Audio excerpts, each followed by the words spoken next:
Have you ever wondered how you would cope with the inevitable loss of someone who truly mattered in your life?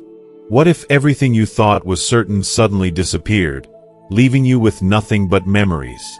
This video is for anyone who has ever faced the painful truth of aging, loss, and the fragility of life. It's about the real, raw emotions we go through as we face the passage of time and the loss of loved ones. In this video, you'll not only hear the deeply personal story of Jack Thompson, a 62-year-old man who experiences the loss of someone he never expected to let go, but you'll also discover valuable insights into handling grief, loss, and the difficult choices we often face as we grow older. You'll learn how to move forward in life with purpose and strength, even when it feels like everything is falling apart. Jack's journey teaches us about the power of emotional resilience, how to find new connections, and why we need to cherish every relationship, no matter how fleeting. By watching this video to the end, you'll gain a deeper understanding of how to cope with loss, how to embrace the independence that comes with aging, and how to hold on to the love and memories that continue to shape us long after someone is gone. You'll also discover how to embrace solitude without feeling lonely, how to find peace amid uncertainty, and the importance of leaning on others, while knowing how to stand strong on your own. Jack's story will resonate with anyone who's faced the realities of aging, relationships, and loss. If you've ever questioned what matters in life or felt overwhelmed by grief and loneliness, this video will give you hope, perspective, and practical wisdom on how to live life fully, even in your later years. Don't miss the powerful lessons Jack's experience offers. Stick with us until the end for insights that could change how you approach life's toughest challenges. If you are not subscribed, I recommend subscribing and activating the notification bell so you don't miss any videos. Your support means a lot to me, and if you enjoyed this video, you can help me continue spreading the valuable lessons by liking and sharing it. If you like the topic of this video, please comment 1. If you don't, please comment 0 to let me know how I can improve and make better videos for you. Now, let's begin. As I look back now, I can't help but reflect on how much I had dreamed of this time. Retirement, a period of rest after decades of hard work. I envisioned mornings filled with peace, days unburdened by the pressures of the workplace, and nights spent with the quiet joy of knowing I had done my part and that the world could turn without needing me. I had planned it all carefully, setting aside savings for a rainy day and thinking ahead so I could enjoy the fruits of my labor. But life, as it often does, had other plans. It threw me a curveball I wasn't prepared for, forcing me to retire earlier than expected. It was a shock, and while my financial situation was stable, I had never considered the emotional toll it would take, the deafening silence that now filled every corner of my existence. There was a time when my family was my everything. My children, Adam and Emily, were the center of my world. Their laughter, their struggles, their triumphs, everything felt so vibrant. I cherished every moment, every milestone, every conversation. I thought that the love and connection we shared would last forever. Adam, with his strong sense of responsibility, and Emily, with her boundless compassion, were growing into incredible people, and I couldn't have been prouder.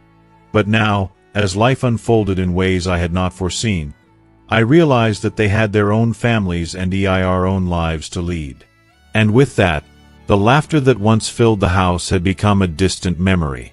The house, once bustling with energy, grew quieter by the day. The silence felt like a weight pressing down on me in ways I couldn't explain. Then, not long ago, I lost Sarah, my beloved wife. She had been my partner in everything, my constant. Watching her battle illness, feeling helpless, was a pain like no other. When she passed away, a part of me seemed to die with her. I was lost. She had been the light in my life, the one person who understood me better than anyone. I thought I would be able to weather the storm, to carry on. But as the days turned into weeks and the weeks into months, I found myself drowning in a sea of loneliness. The children, who had once been so close to me, were now absorbed in their own busy lives. They still loved me, of course, but there were fewer visits and fewer calls, and I couldn't help but feel like I was being left behind. One afternoon, I sat on the old sofa, the very one where Sarah and I had shared countless conversations. The house was eerily still. I could hear the quiet hum of life outside, but inside, it was just me. The walls, once filled with laughter and love, seemed to echo the silence that weighed so heavily on my heart. It felt as though the house itself was mourning with me. I tried to distract myself, to push those feelings away, but the emptiness was suffocating, filling me with an overwhelming sense of loss that I could not escape. Then, the phone rang. It was Adam. His voice sounded rushed, strained, as though he was carrying the weight of the world. "Dad, are you staying home tonight? There's some urgent work, and I might not be able to come by." His tone, filled with concern, tugged at my heart, but there was something in it that also stung. Perhaps it was the fact that his busy life had taken him so far from me that I was no longer his priority. A flicker of disappointment surged within me, but I quickly buried it. He had his own life and his responsibilities. I didn't want to burden him with my loneliness. "It's fine, Adam. Don't worry about me. Just take care of your work," I said, trying to sound calm and composed, but deep down, I was crushed. I hung up the phone, feeling a hollow emptiness that grew larger with each passing day. The next day, my neighbor John, who had always been a good friend, stopped by. John was around my age, and we had spent many afternoons talking about life, about our families, about everything and nothing. But today, as he sat down beside me, I could sense that something was different. His usual jovial demeanor was gone, replaced by a quiet sorrow. He looked around the room, his eyes settling on the empty spaces, and he sighed deeply. "So, it's just you here now, huh?" he asked, his voice tinged with sadness, his words more of a statement than a question. I nodded, unable to say much. His gaze swept the room, and I could see the sadness in his eyes. He was feeling it too, the loneliness, the isolation that comes with this stage of life. "Same for me," he added, his voice heavy. "My wife is busy, and the kids are all wrapped up in their own lives." His words hit me harder than I expected. I had known, of course, that things had changed, but hearing him express it so plainly brought a reality to the surface that I couldn't ignore. John's words cut through the air like a sharp blade, a cold truth that was impossible to deny. "You have to think about it. What if one day you're all alone?" he said, his question hanging in the air like a threat. The thought of being completely alone, of spending my days in this house with no one to talk to, no one to share my life with, filled me with an overwhelming sense of dread. I couldn't shake the feeling. I couldn't push it away. What if I truly was left alone? What would I do then? The thought of facing the rest of my life in this silence was unbearable. Yet there it was, creeping into my mind, uninvited and unwanted. A few days later, Emily stopped by with her son Noah. She brought his favorite childhood dishes, and I could see in her eyes that she was hoping this would lead to a longer visit, a chance to connect. But as soon as she entered the house, her hurried tone told me everything I needed to know. "Dad, I'm just dropping by to let Noah see you for a bit, but then I have to go pick up Tom," she explained quickly, her eyes darting anxiously. I saw the worry in Noah's eyes, and it broke my heart. I tried to smile, to make it seem like everything was fine, but deep down, I was crumbling. "Go ahead, take care of what you need to do," I said, trying to sound cheerful, but the words felt empty. I knew she was busy. I knew she had her own life, but the hollow ache inside me only grew stronger. I couldn't help but wonder, was this how it would always be from now on? Short visits, half-hearted conversations, and the constant feeling that I was fading into the background of my children's lives? It was a harsh reality to face and one I wasn't sure I was ready to accept. As soon as they left, the house felt even emptier. The silence hung in the air like a heavy blanket, smothering everything around it. I could feel it pressing against my chest, suffocating me in a way I hadn't realized was possible. The once familiar sounds of footsteps, laughter, and life were now replaced with nothing but stillness. It was as though the world had moved on without me, and I was left standing still, stuck in a time that didn't seem to have any place for me anymore. I couldn't stop the tears that welled up in my eyes, nor could I deny the deep, hollow feeling of abandonment that seemed to settle heavily in my heart like a weight I couldn't shake. If you are still watching this video and find these lessons useful, please comment 1 below to let me know that you are still here with me. That night, as I lay in bed, the question from earlier echoed in my mind with painful clarity. What should I do if I'm left alone? I couldn't stop replaying it over and over. The thought gnawed at me, refusing to be pushed aside. I couldn't continue this way, trapped in a prison of silence and solitude. The ache of not having anyone to turn to share the smallest moments with, became unbearable. I knew deep down that something had to change. I couldn't just drift through this quiet, lonely existence, waiting for something to happen. The days felt endless, the nights even longer. I had to take control before the quiet consumed me entirely. A few days later, John and I met up at the park for a walk. We had shared so many walks over the years, but this one felt different. Maybe it was because the weight of what we were both feeling was now undeniable, or maybe it was the undeniable truth that we were both facing the reality of growing older, of facing our mortality in ways we hadn't anticipated. We sat on a bench, watching the world pass us by, people moving through their lives while we sat still, our thoughts drowning in the noise of our minds. I turned to John, my heart heavy with everything that had been weighing on me, the loneliness, the fear of what was to come. I had to say something. I had to voice the thoughts that had been building up inside me, thoughts that had been haunting me for so long. You were right about everything, I said, my voice thick with emotion, my words catching in my throat. I've been thinking a lot about what you said. At our age, if we're left alone, how do we manage?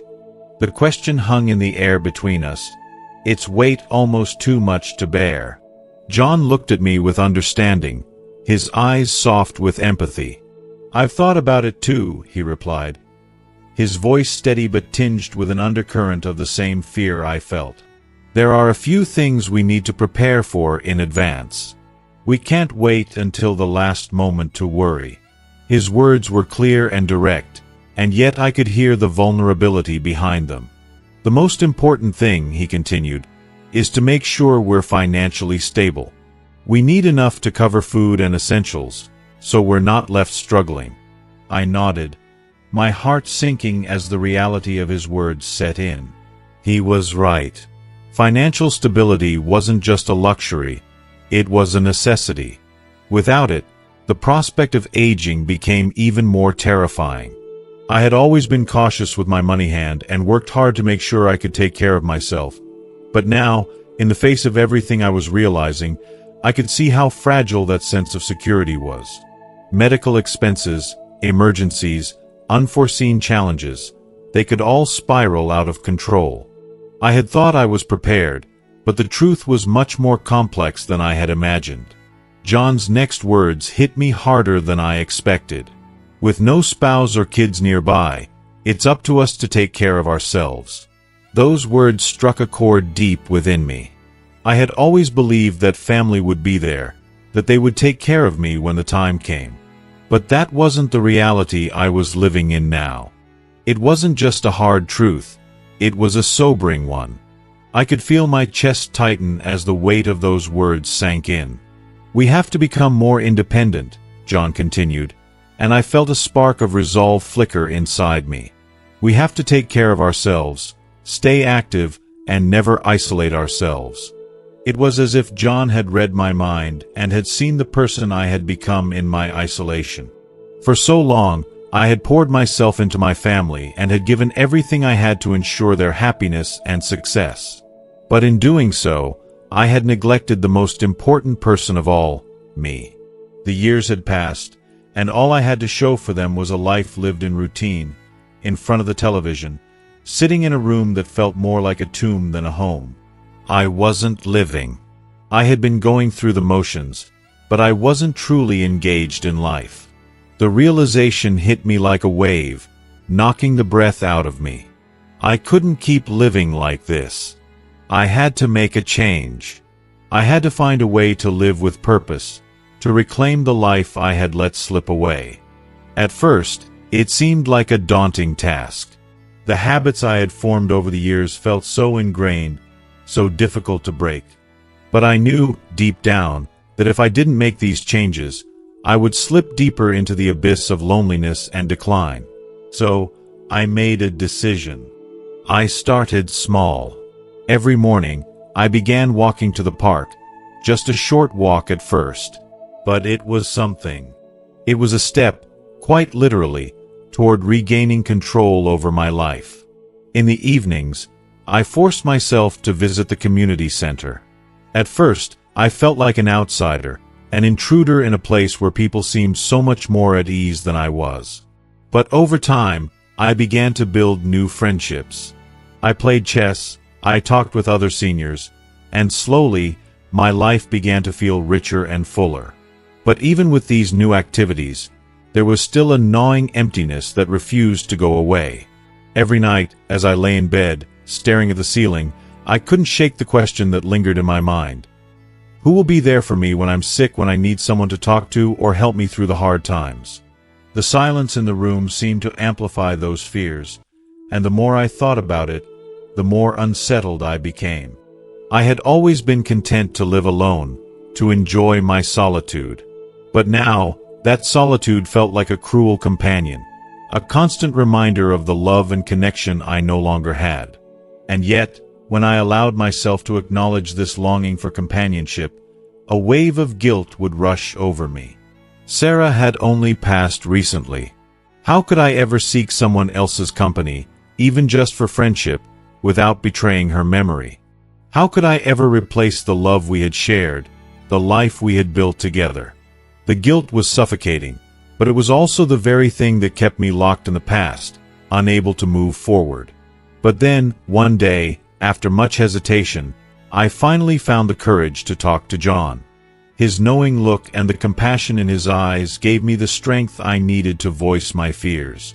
"I get it," he said softly, his voice filled with empathy. "After my wife passed, I felt the same way. We don't need someone to depend on, but someone to talk to, someone to share the highs and lows of life with, someone to support us when we need it most." His words washed over me, bringing a sense of peace that I hadn't realized I was so desperate for. He was right. I didn't need someone to replace Sarah. I didn't need someone to take her place in my heart.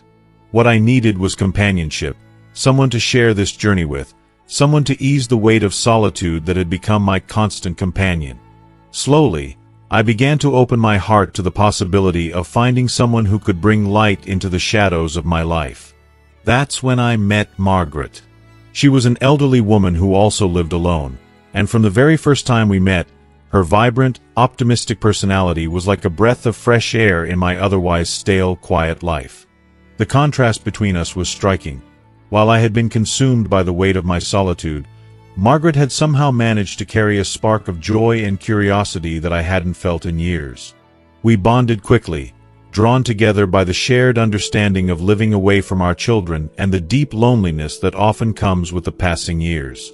But where I saw an overwhelming silence, Margaret saw an opportunity, a chance to continue exploring life, to seek out new experiences, even at our age. Her zest for life was infectious. She was always out and about, visiting new places, trying new things, and reminding me of how much I had been missing out on. I had become so accustomed to my routines, to the isolation that had crept in after Sarah's passing, that I forgot what it was like to truly live. Margaret's presence brought joy back into my world, and soon, our conversations became a daily highlight. Laughter, warmth, and understanding filled our time together, and I started looking forward to each new moment we shared. For the first time in a long time, I felt alive again. As time went on, our bond only deepened. We started spending more and more time together. Simple, everyday things that suddenly became meaningful because we were doing them together. We went grocery shopping, cooked meals side by side, and took leisurely walks in the park, enjoying each other's company without the pressure of expectations. We never really labeled what we had, but perhaps that's why it was so perfect. There was no need for a title, no need for anything more than the quiet understanding that we had found something special in each other. Margaret became my companion in every sense of the word, and my home, which had once felt cold and barren, was now filled with warmth, conversation, and the comforting rhythm of two lives that had found a way to intertwine. One night, when I was struck by a fever, I was reminded just how much having someone by your side can truly change everything. Margaret was there for me in an instant, her concern for me shining through in every action she took. She rushed to get me medicine and gently pressed a cool cloth to my forehead. Her hands, steady and tender, offered me more comfort than I could ever have imagined. It wasn't just about the physical care she provided, it was the emotional comfort that came with it, the simple fact that someone was there, truly present for me, in a way I hadn't experienced in years. She didn't hesitate for a second. She called Adam, urging him to come over and take me to the hospital, just in case. When Adam arrived and saw how meticulously Margaret had taken care of me, he seemed surprised, perhaps even a little relieved. His concern was palpable, but I couldn't help but smile faintly as I reassured him, I didn't want to worry you. You've got your own life, and Margaret takes excellent care of me. I could see the conflict in his eyes, the pull between his family and his worry for me. But he was grateful for Margaret's presence, and for the first time in a long time, I felt like I wasn't alone in this world. That night, as I lay in bed, I watched Margaret take care of everything around the house. She didn't just take care of me physically. She had, in a way, transformed the space we shared into a home again. A place filled with love, tenderness, and companionship. It was no longer just a place where I existed. It had become a place where life was lived, where love was shared, where small moments of joy were found in the simplest of tasks. The emptiness that had once defined my life had been replaced by something far more profound. I realized that what Margaret and I shared wasn't about replacing what I had lost. It was about finding a new kind of love. It wasn't the fiery, passionate love of youth, but a steady, comforting love that brought peace, security, and warmth. It was a love that didn't need to be loud or dramatic. It was a love that whispered in the quiet moments, in the shared smiles, in the companionship of two souls who had found solace in each other's presence. But as time passed, life began to take its course, and unexpected changes unfolded. One day, as I was quietly going about my routine, Margaret received a phone call that would change everything. Her son, her beloved child, was getting married, and he wanted her to come back and live with him and his new family. When Margaret shared the news with me, a wave of bitterness surged in my chest, threatening to overwhelm me. But I fought it back, desperate to keep my emotions in check. I smiled weakly, trying to sound supportive, even though I was breaking inside. Your son is getting married. That's wonderful news, I said, though every word felt like it was being torn from me. It's a good time for you to be with your children. Margaret looked at me, her eyes filled with uncertainty. She hesitated before speaking, her voice barely a whisper. But I've gotten used to being here with you. I could hear the pain in her words, the internal battle she was facing. She was torn, and I could feel it. Our quiet life together had become something so comforting, so essential to both of us. The thought of her leaving stirred something deep inside me, something I hadn't expected. A quiet ache, a sense of loss that I wasn't sure I was ready to face. I took a deep breath, trying to steady my thoughts, knowing that I needed to be the one to make this easier for her. You need to be with your son, I said, though my voice trembled. As a mother, that's where you belong. I'll be fine here on my own. Don't worry about me. My words felt hollow as if they weren't even my own. Inside, though, it felt like a heavy stone had lodged itself in my chest. I wanted her to stay. I wanted to hold on to the warmth we had shared. But I also knew deep down that this was something she needed to do, something I couldn't deny her. After a few days of quiet contemplation, Margaret decided to return to her son. I drove her to the bus stop, my heart heavy with sadness, love, and resignation all at once. Watching her board the bus, I felt like a piece of me was being left behind. The bus pulled away, and I stood there, frozen, feeling the weight of the moment. It was as if the world had gone silent around me, leaving me in an unbearable emptiness. Returning to an empty house, the silence felt deafening. It wasn't just the physical quiet, it was a deeper, more profound kind of loneliness. Margaret's departure had left a hole that nothing seemed to fill. I found myself grappling with a harsh reality that so many elderly people face: the stark solitude that creeps in with age, the absence of family, the quiet ache that comes with the passing years. The thought of being alone in my later years consumed me, and the tears welled up again as I muttered to myself, trying to make sense of the void that had overtaken me. Margaret's departure had left a chasm in my life, one that I didn't know how to fill. If you are still watching this video and find these lessons useful, please comment 2 below to let me know that you are still here with me. Each morning, I carried on with my routine, exercising, meeting with old friends, engaging in activities that kept my mind and body occupied, but the absence of Margaret's companionship was a constant ache that I couldn't ignore.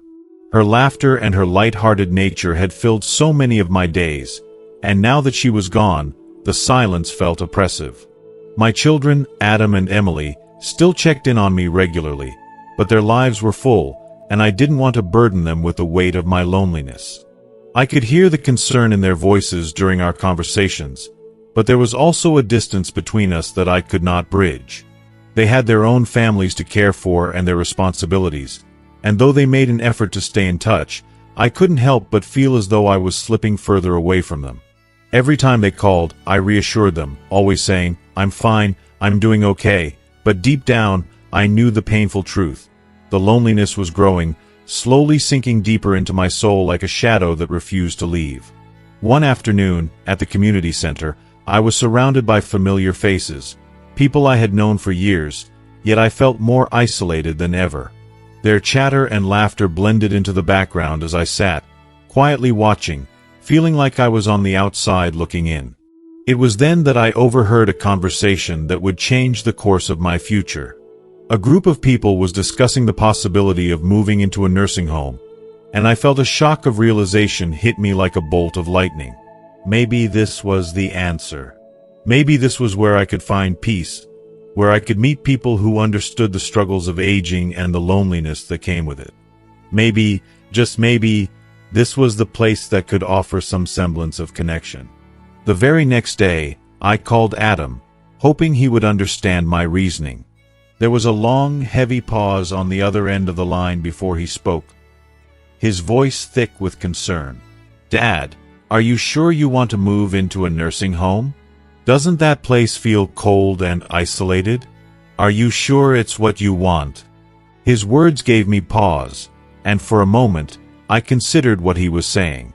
But I knew what I had to say. I knew I had to make him understand.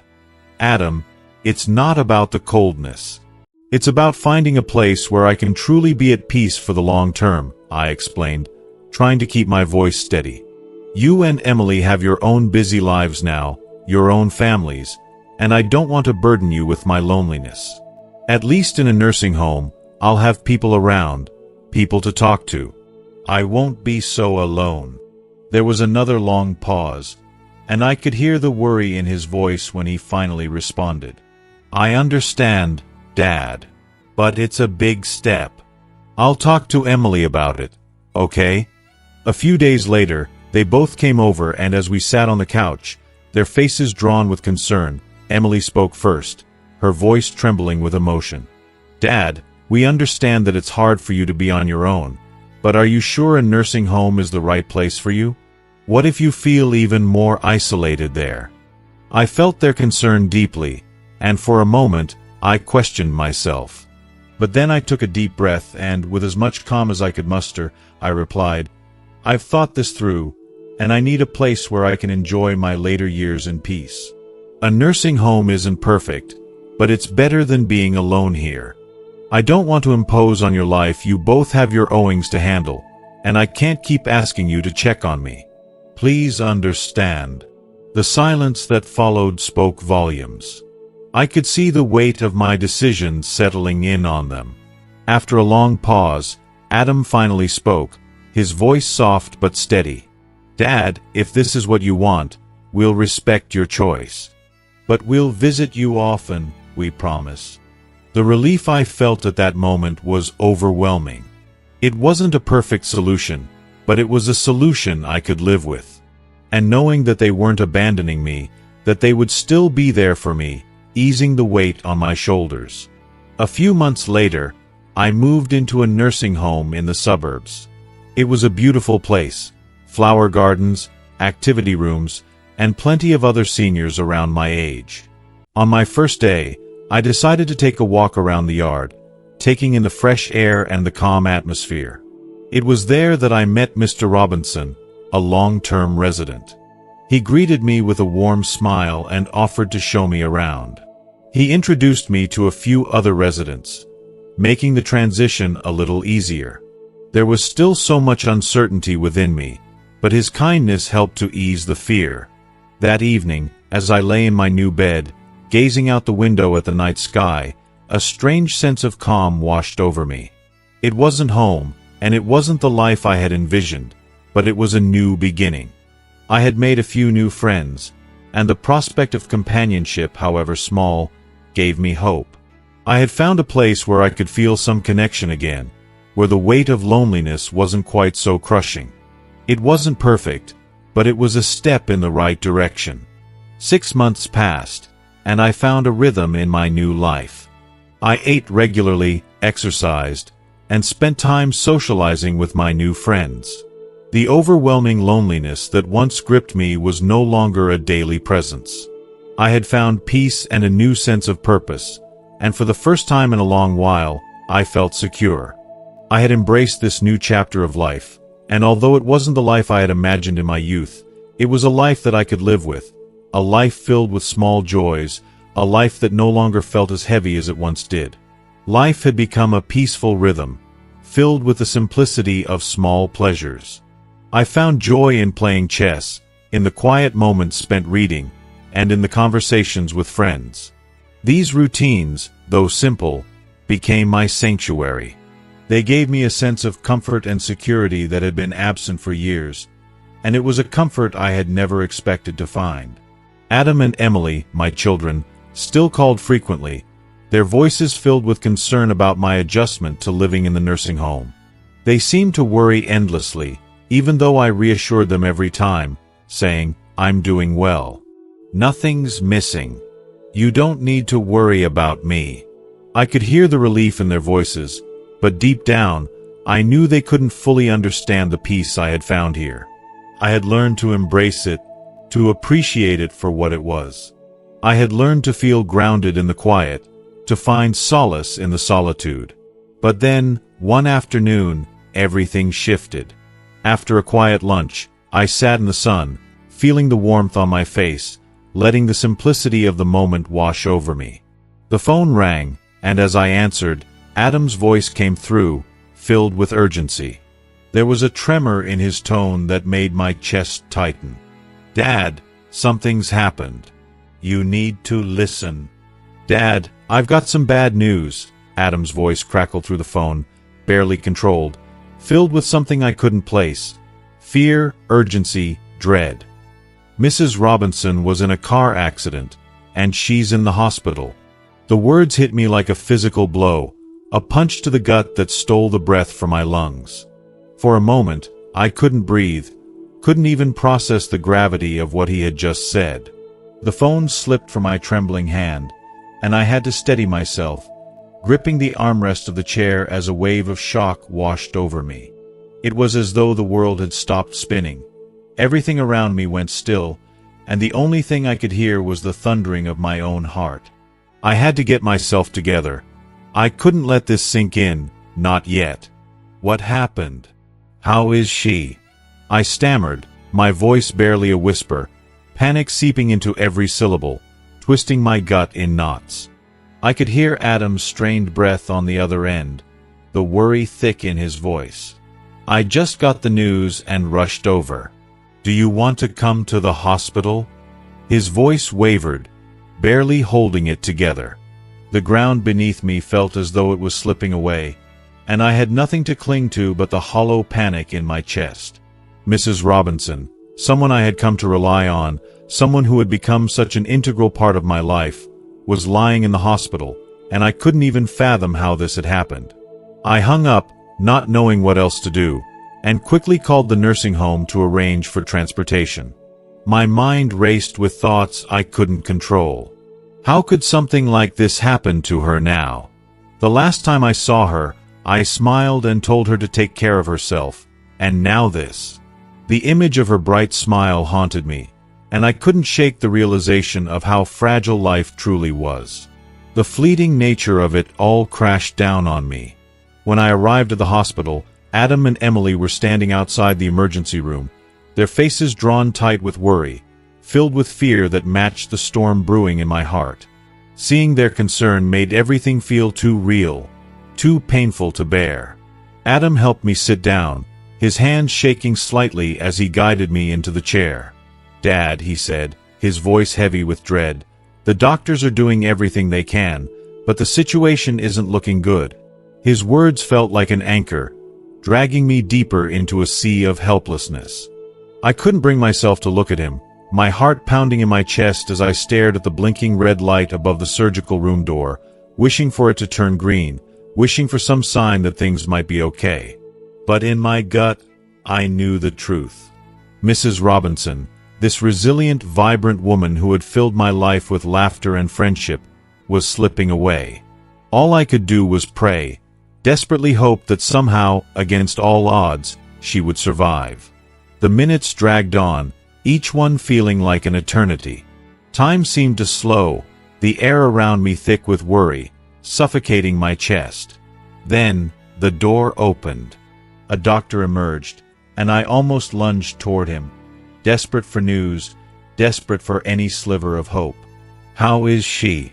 I asked, my voice barely more than a breath, my heart in my throat. The doctor's face was grim, his eyes exhausted. He shook his head slowly, and I felt a coldness settle deep in my bones. "The injuries are severe," he said softly. "Prepare for the worst." Those words were like a punch to the gut, each syllable slicing through me. I could barely hold myself upright as Adam gently guided me back into the chair. The world around me blurred, and I felt like I was drowning in the weight of the moment. I couldn't catch my breath. I couldn't make sense of any of it. Moments later, a nurse appeared, pushing Mrs. Robinson's still form down the hall. My heart lurched violently in my chest as I saw her, pale, unmoving, a shadow of the vibrant woman I had known. The sight of her, so fragile, so helpless, shattered something deep inside me. She had been full of life, of spirit, and now she was just a faint echo of that. The sight of her like this was almost too much to bear. I could barely breathe as I rushed to her side, instinctively reaching for her cold hand. Her skin was ice cold, a stark contrast to the warmth I had once felt in her presence. "Please, Mrs. Robinson," I whispered, my voice breaking as I clutched her hand in mine. "Please don't leave me. You promised. We promised we'd spend our lives together. You can't leave me now." I thought for just a second that she might hear me, that her eyes might flutter open, that she might squeeze my hand and tell me everything would be okay. But she didn't. Her eyes opened briefly, and I dared to hope, but no words came. A single tear escaped from her eye, and at that moment, I felt like my heart had been ripped out. Her tear was a dagger to my soul. My world crumbled around me, and all I could do was kneel beside her, my hands trembling, tears falling uncontrollably as I clutched her hand tighter. "Please," I cried, my voice thick with sorrow, full of desperation. "Please don't go. I can't live without you. If you leave me, I don't know what I'll do." I begged, not knowing if she could hear me, if she could even understand. Adam and Emily stood silently by, their faces etched with the same helplessness, the same sorrow that gripped me. They knew there was nothing they could say, nothing they could do to ease the pain that was consuming them. That night, the doctor confirmed the worst. Mrs. Robinson's condition had worsened, and she was now critical. I refused to leave her side, not for a second. I stayed there, hoping against all odds, praying silently, begging for her to find the strength to hold on just a little longer. At one point, her eyes flickered open again.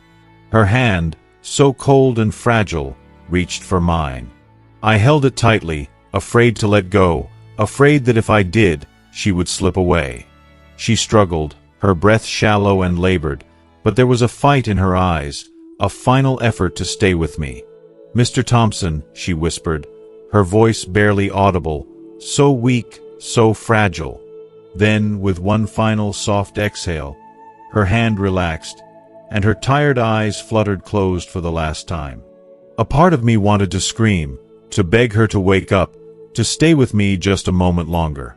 But she was gone. The silence in the room was deafening.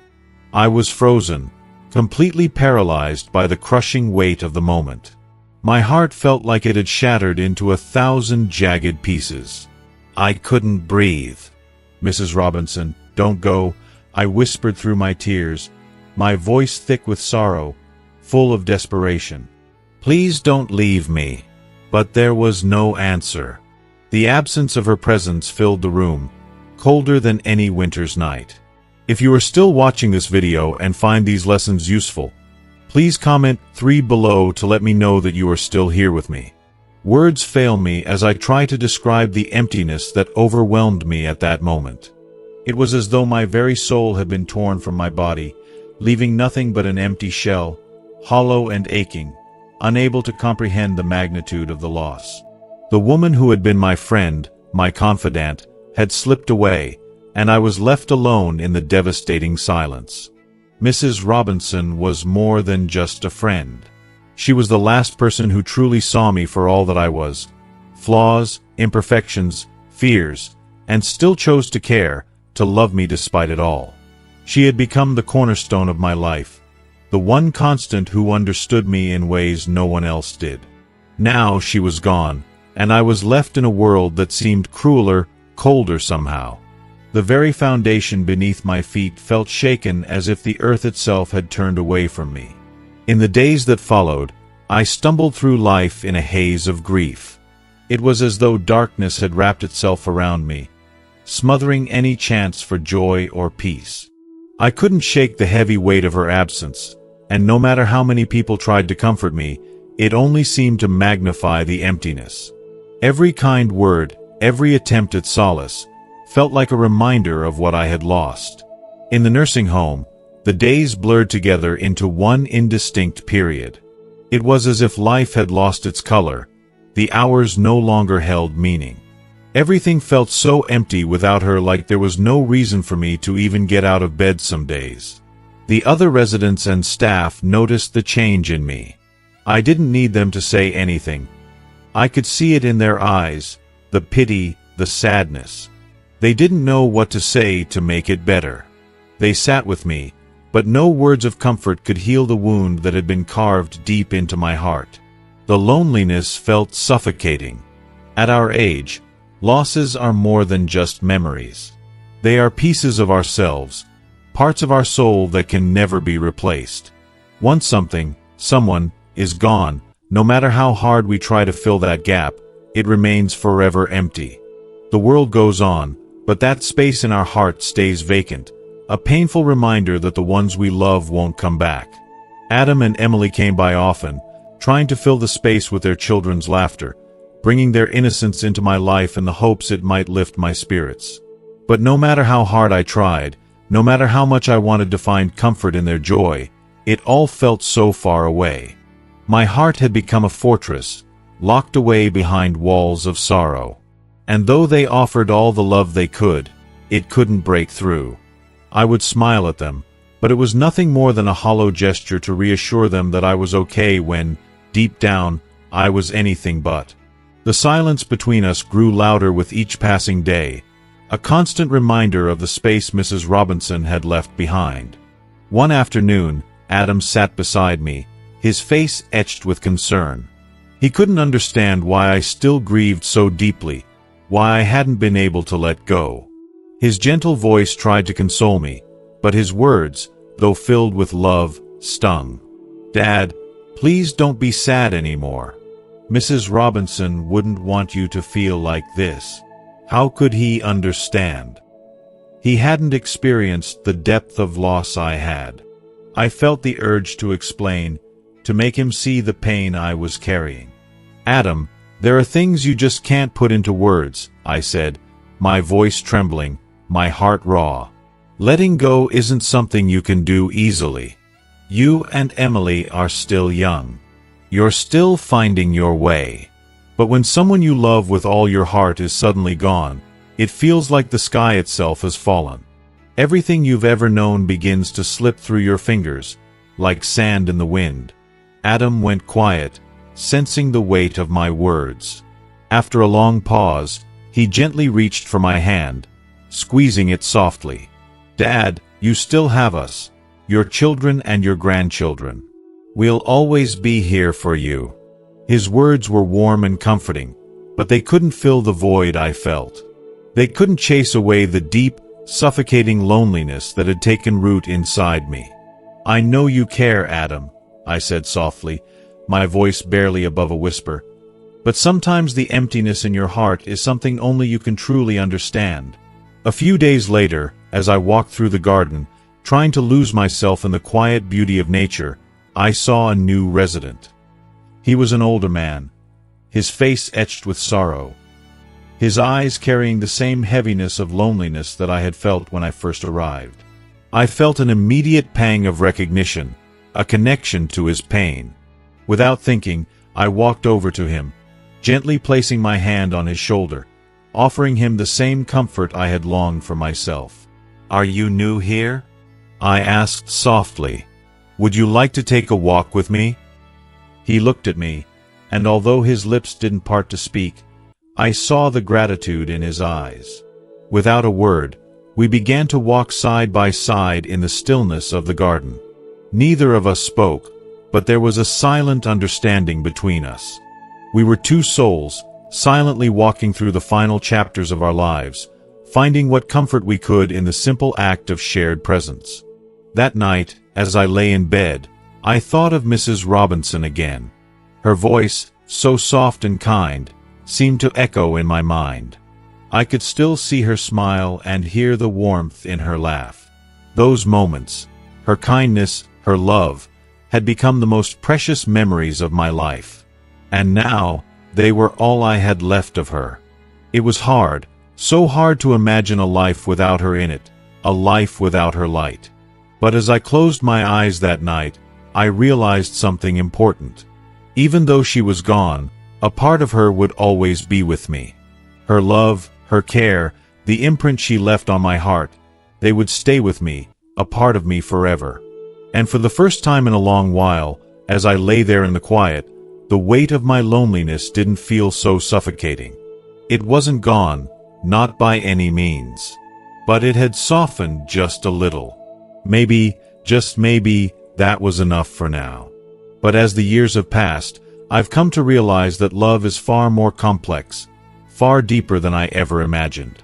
It's not simply a constant, unchanging force that stands the test of time. No, love is fluid. It shifts, grows, and evolves with us. It changes shape and meaning depending on the seasons of our lives. And yet, even as it morphs, it remains undeniably essential to our existence.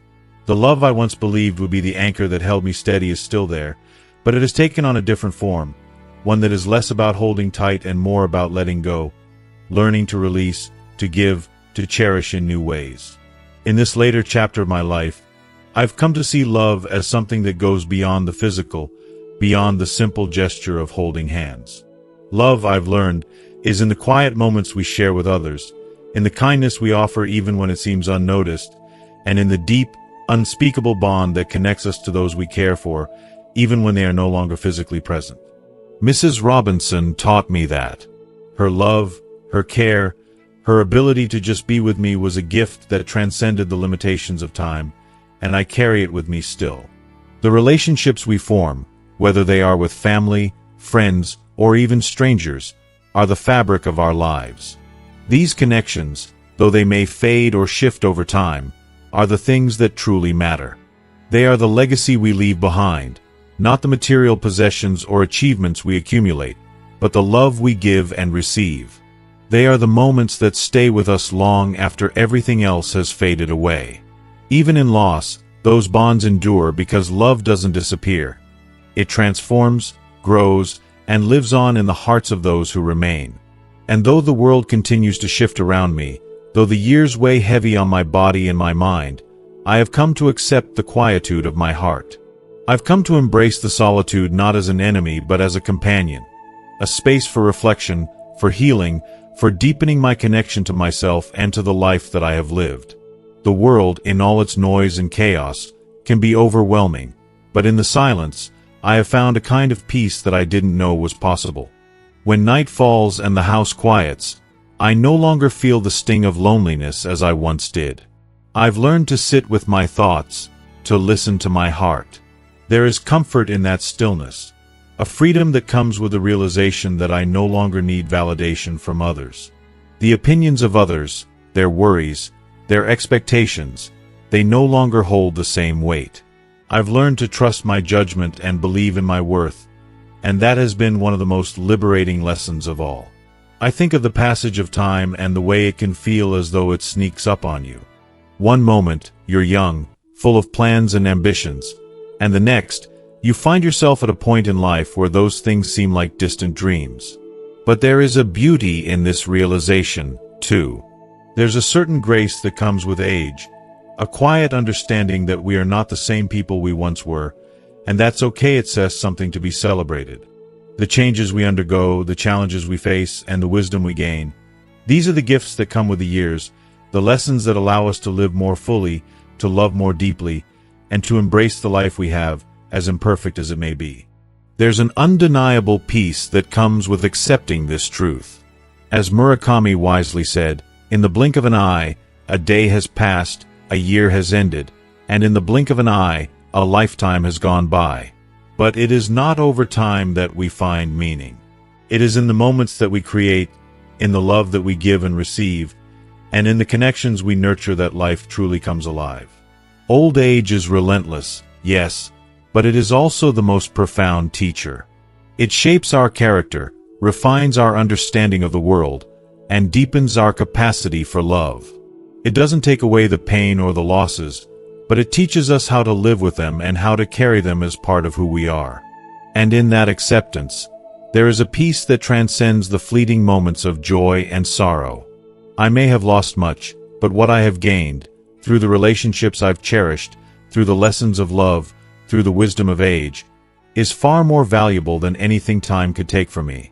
Love, in the end, is not a thing to be held or possessed. It is a force, a thread that runs through all our lives, connecting us to our past and the future.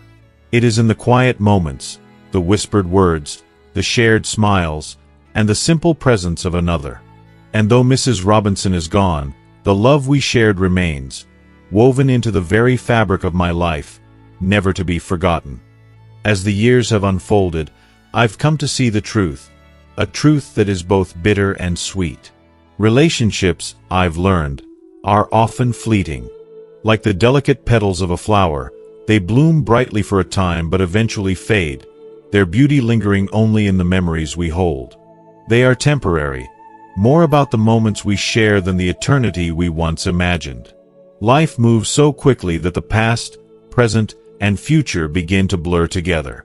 We come to realize, often with a quiet ache, that the people who once felt irreplaceable, the ones who seemed like the pillars of our lives, have either changed or drifted away. The permanence we once believed in becomes a mere illusion. Even the most cherished memories, once vibrant and full of life, begin to lose their color with time. It's as though the vividness of those moments slowly fades as life continues, moving relentlessly forward. The more years we live, the more we come to understand that life, in all its beautiful complexity, is a mixture of both joy and sorrow. There are times when accepting this truth feels impossible. In the depths of your soul, you struggle to make peace with it, wishing that certain moments, certain people, could stay with you forever. But there's an undeniable calm that comes when we finally embrace the reality that not everything is meant to remain unchanged. Some things, once perfect in our eyes, inevitably lose their luster, and we must learn to let them go, even when it feels impossible. If you are still watching this video and find these lessons useful, please comment below to let me know that you are still here with me. The things that once bothered you, the moments you would have spent criticizing or trying to change, start to fade into the background. You realize that some things just are, and no amount of wishing, no amount of effort can alter their existence. Life doesn't wait for permission to change. It simply does. People will disappoint you, and you will disappoint yourself. It's a harsh truth to accept, but it is undeniable. We sometimes give so much of ourselves to others that when we are left unfulfilled, we feel as though our kindness and care were taken for granted, that our love was somehow expected as if it was always there to be relied upon. And so, we are left feeling empty, like we have given more than we have received. I've learned, sometimes painfully, that I must treat myself with more kindness. I must guard my heart more fiercely and when necessary, be a little colder toward others, if only to preserve my well-being. Self-respect has become a practice, one that I've had to nurture over time, even when it feels like the world around me doesn't share the same regard. But it's in these moments of vulnerability, when I have learned to say no or enough, that I find strength. Strength that only comes from truly understanding myself and the need to protect the parts of me that are worth preserving. As time marches on, you begin to see that disappointment isn't just a fleeting feeling. It becomes a constant companion, one you can't escape. The more you invest in something, the more vulnerable you are to being let down. And yet, there's a strange beauty in that vulnerability because it means you're still alive, still hoping, reaching for something better. You are still, at heart, someone who believes that things can improve, that life can offer more, even when it feels like it's constantly slipping through your fingers. With time, I've come to realize that it's foolish to place all your hopes in one place, one person, or one dream. Hope, though a powerful force, can also be a source of deep disappointment when it's placed in the wrong things. This is when you begin to learn the delicate balance of hope and acceptance. There are moments when you must push forward with all your might, when you must chase your dreams and give everything you have. But there are also moments when you must know when to step back, take a breath, and simply let things unfold, trusting that what will be will be. The secret is learning how to balance hope and disappointment. When you do, you stop worrying so much about the outcome. What truly matters is not what you gain or lose, but how you carry yourself through it all. It's about how you show up, day after day, with grace, no matter the challenges life throws your way. It's about maintaining your dignity, holding your head high even when things feel heavy. Because, in the end, the strength you cultivate in the journey is what makes you resilient, and that resilience is something that cannot be taken from you. After everything, the love, the loss, the hope, and the disappointment, I've come to understand one profound truth. The only way to avoid true failure is to rely on yourself. While it's comforting to have the support of others, and while I cherish the love of my children and friends, there's a deeper, quieter strength that comes from knowing that, at the end of the day, you are the one who will always be there for you. When the world feels uncertain, when there's no one else to turn to, you'll realize just how strong you truly are. This is the moment when you rise, not because you have to, but because you realize, deep inside, that you've always had the strength within you. And that, more than anything else, is the most precious gift you can give yourself. It's not about avoiding failure or disappointment, but about learning how to walk through them hand and face life head-on with the knowledge that you can handle whatever comes your way. And when you embrace this, when you accept that you are enough, just as you are, you find peace in the knowing. As we reflect on the lessons shared today, we've explored the beauty and complexity of relationships, the inevitable changes life brings, and the strength we all have within us to navigate the challenges that come with aging, loss, and self-discovery. We've learned that love is not something that remains unchanged, but rather, it evolves, and with each change, we become stronger and more aware of what truly matters. Now, I want to hear from you. What's one thing you've learned from today's discussion that you will carry with you moving forward? What lesson do you think will have the most impact on your life, and how do you plan to bring it into practice? Please take a moment to share your thoughts in the comments below this video. I would love to hear your reflections. If you like this video, please leave your comment below, and don't forget to like, share, and subscribe to our YouTube channel. Your support means a lot, and it helps us continue creating content that inspires and empowers. Thank you for watching, and I look forward to seeing you in the next video.